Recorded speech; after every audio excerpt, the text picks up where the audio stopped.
Tere! Meile kõigile meeldib, kui meid kuulatakse. Aga päriselt kuulata on päris raske. Kui soovid olla hea kuulaja, siis püüa vältida järgmist 3 komistuskivi.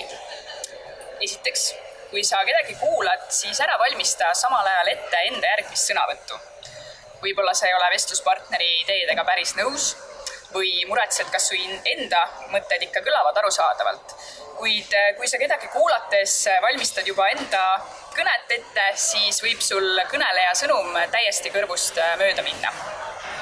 Teiseks, ole kõneleja poolel. See tähendab, et püüa aru saada, mis on tema peamine mõte, mida ta edastada soovib, selle asemel, et jääda kinni mõnda nalja või vähem olulisse ideesse. Ja kolmandaks, erista inimest ja sõnumit.